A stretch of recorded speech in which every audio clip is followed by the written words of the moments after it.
रामचरितमानस में इसका वर्णन है।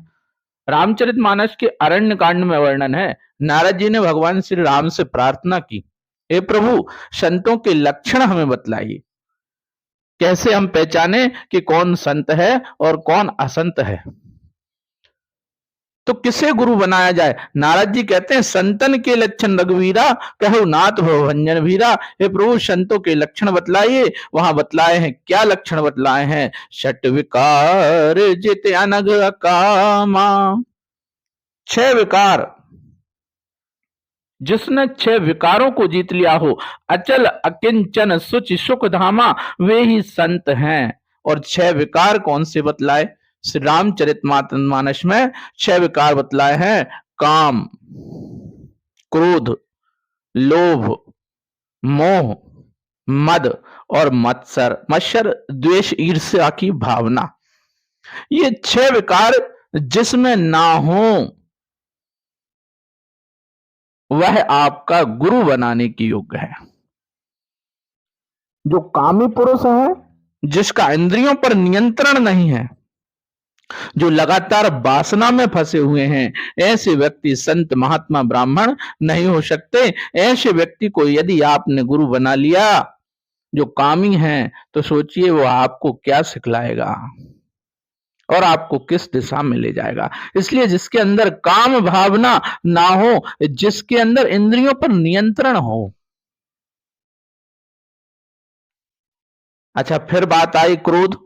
तो जो क्रोधी है वह भी ठीक नहीं, क्योंकि क्रोध में व्यक्ति को अच्छे बुरे का भेद नहीं रहता, और क्रोध तो व्यक्ति का सबसे बड़ा दुश्मन है। लोभ, लालच के कारण व्यक्ति स्वार्थी हो जाता है। अगला है लोभ। क्रोधी व्यक्ति नुकसान पहुंचाएगा स्वयं को भी, आपको भी। क्रोध में अगर आ गया तो आपका नुकसान कर देगा। फिर बात आई लोभ की, तो लोभी व्यक्ति स्वार्थी हो जाता है। यदि कोई व्यक्ति लोभी है जिसे आपने गुरु बना लिया, वो केवल स्वयं के हित का सोचेगा। अच्छा हो तो वो स्वयं का सोचेगा, आपकी धन दौलत पर नजर रखेगा। ऐसे व्यक्ति को क्रोध गुरु बनाना बहुत खतरनाक है। फिर वह स्वयं के बारे में सोचेगा तो उसके अंदर दया की भावना भी नहीं रहेगी।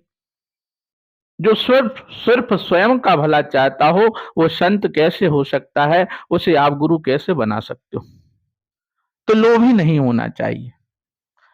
फिर बात आई अहंकार की, कि जिसमें अहंकार ना हो। यदि अहंकार होगा तो थोड़ा सा धन हो जाएगा, अहंकारी हो जाएगा। थोड़ा सा पद मिल जाएगा, प्रतिष्ठा मिल जाएगी, तो अहंकारी हो जाएगा। ज्ञान हो गया तो वह कहेगा सबसे ज्यादा ज्ञानी मैं हूं, इसका अहंकार हो जाएगा। जो व्यक्ति स्वयं को सबसे ज्यादा ज्ञानवान समझे, दूसरे को कुछ समझे ही ना, वो तो और ज्यादा खतरनाक। जो कुछ उसके पास है वही सब कुछ है, उसे ही सब कुछ आता है। वह कहे कि अरे तुम फला व्यक्ति के पास क्यों गए, मैं तुम्हारा गुरु हूं, मुझे सब कुछ आता है। फिर वह दूसरों को नीचा दिखाने का कार्य करेगा।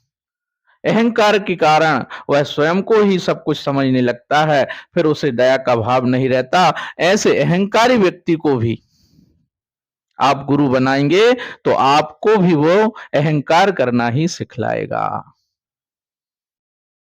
फिर उसमें अहंकार के कारण ईर्ष्या की भावना आ जाएगी। अगला है मोह। मोह बंधन आसक्ति, जो किसी मोह में बंधा हुआ। मोह शकल व्याधिन कर मूला, और तिन ते पुनि उपजहि बहु शूला। सब परेशानियों का कारण तो मोह है। जो मोह ही है जो आसक्ति में बंधा हुआ है, आसक्ति के कारण अज्ञानता पैदा होती है। दोस्तों, ये आसक्ति संतों का, ब्राह्मणों का गुण नहीं हो सकता। ऐसे व्यक्ति को भी गुरु नहीं बनाया जा सकता जिसमें आसक्ति हो। आगे है अवगुण, एक और बड़ा है मत्सर द्वेष ईर्षा की भावना। जो व्यक्ति किसी न किसी से द्वेष रखता हो, चिढ़ता है, दूसरों की निंदा करता है, लोगों को नीचा दिखाने के लिए निंदा करता है, स्वयं को सबसे अच्छा बतलाता है, ये भी ब्राह्मण, ये भी कोई अन्य व्यक्ति ऐसा जो है, जो अपने आप को ही सर्वश्रेष्ठ समझता है, दूसरों को हमेशा नीचा दिखाता है, वह भी गुरु बनाने के योग्य नहीं है। गुरु इस उसे बनाइए जो किसी के साथ ईर्ष्या ना करे। अगर गुरु ईर्ष्या करने वाला होगा तो आपने किसी अन्य संत की, महात्मा की, ब्राह्मण की उसके सामने प्रशंसा कर दी, उसको बुरा लग जाएगा। वो कहेगा, अरे तुम फला व्यक्ति का मेरे सामने कहते हो, वो क्या जाने, जो कुछ जानता हूं मैं जानता हूं।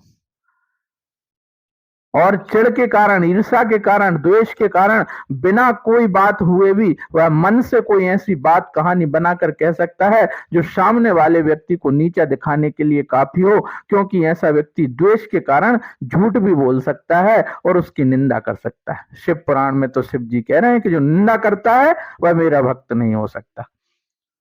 तो जो व्यक्ति लगातार किसी ना किसी की, हर क्षण किसी ना किसी की निंदा करता हो, लोगों के दोष बताता रहता हो, अपने आप को सर्वश्रेष्ठ बतलाता रहता हो, ऐसा गुरु भी आपके लिए हानिकारक है। ये सारे गुण अवगुण जान लेने के बाद किसी अच्छे पुरुष को, जिसके अंदर काम, क्रोध, लोभ, मोह की भावना ना हो, जो किसी के साथ द्वेष की भावना ना रखता हो, जो हमेशा लोगों को नीचा दिखाने का प्रयास ना करता हो, जो सर्वे भवन्तु सुखिनः की भावना रखता हो, उसे आप अपना गुरु बनाइए। इन गुणों को देख लीजिए, जान लीजिए, इससे आप असली और नकली संत की, ब्राह्मण की पहचान भी कर सकते हैं। जो काम से रहित है, कई स्त्रियों के बच्चों के बीच में बिठा लीजिए, जिसके अंदर काम भावना ना हो, जो सब में ईश्वर का भाव देखता हो, सब माताओं बहनों को एक समान माता बहनों की नजर से देखता हो, जिसको क्रोध नहीं आता हो। आपने कोई गलती कर दी, वो प्रेम से समझाए। आपने धोखे से कोई गलत काम किया, वह आपको समझा के सही रास्ते पर लाए, जरा जरा सी बात में क्रोधित ना हो, जो लोभी ना हो, जो सिर्फ आपसे धन लेने की लालसा ना रखता हो, जो मोह में ना फंसा हुआ हो और किसी दूसरे की बुराई ना करता हो, किसी से द्वेष ना रखता हो, किसी से ईर्ष्या ना रखता हो, और जो निंदा ना करता हो, जिसके हृदय में दया का भाव हो, जो पाप रहित हो, जो मन वाणी से पवित्र हो, विद्वान हो। और मैं तो कहता हूं कि एक घड़ी विद्वान है और अगर क्रोधी है, लोभी है, मोही है, तो फिर उसे भी गुरु नहीं बना सकते। जिसके अंदर ये दुर्गुण ना हो, वही गुरु बना जा सकता है। जो दूसरों के गुणों को सुनने वाला हो, ऐसा ना हो कि आपने किसी दूसरे के गुण को कह दिया तो उसे बुरा लग जाए कि है क्या बात करते हो, वो कुछ नहीं जानता। ईर्ष्या, द्वेष की भावना रखने वाला व्यक्ति आपका गुरु नहीं बनाना चाहिए। जो न्याय की बात करता हो, और सबसे बड़ी बात, जो स्वभाव से सरल हो, जो क्षमा करने वाला हो, जो प्रसन्नता के साथ व्यवहार करते हो, जो निष्कपट हो, तथा जो ईश्वर के नाम का भजन करते रहते हो, जो ईश्वर से मिलाने के लिए समर्थ हो, वे ही सच्चे संत हैं, वे ही महात्मा हैं, वे ही ब्राह्मण हैं, और उन्हें ही गुरु बनाया जा सकता है। भगवान खुद कहते हैं, निर्मल जन मन सो मोहि भावा, मोहि कपट छल क्षेत्र न भावा। जो कपट करने वाले हैं, मन में कपट की भावना रखते हैं, जो छल करते हैं, जो द्वेष करते हैं, जो निंदा करते हैं, वो भगवान को पसंद है ही नहीं। जो संत है, जो महात्मा ब्राह्मण है, वह स्वयं के गुण को सुनकर प्रसन्न नहीं होता और दूसरों के गुणों को सुनकर उसकी निंदा नहीं करता। यदि आपने वास्तव में, जो संत होगा, जो ब्राह्मण है, जो गुरु बनाने की योग्य है, अगर आप उसकी बड़ाई करेंगे, उसके गुणों की प्रशंसा करेंगे, तो वो मना करेगा, नहीं नहीं, ये मेरा गुण नहीं। अभिमान से भर नहीं जाएगा। और अगर दूसरे की प्रशंसा करेंगे और अगर आप वह चिढ़ ना जाए, उसकी निंदा ना करने लगे, तो समझ लो कि वही सच्चा संत है। जो दूसरों की बुराई को, अच्छाई को सुनकर उसकी निंदा करने लगे, वह संत नहीं हो सकता। दूसरों के गुणों को सुनने की सामर्थ्य भी होती है, वह गुरु है। निज रामचरितमानस में लिख रहे हैं, निज गुण श्रवण सुनत सकुचाही। अपने गुणों को सुनकर जो सकुचाए, वो पर गुण सुनत अधिक हर्षाहि। जो दूसरे के गुणों को सुनकर प्रसन्न होता है, शम शीतल नहीं त्यागहिनी।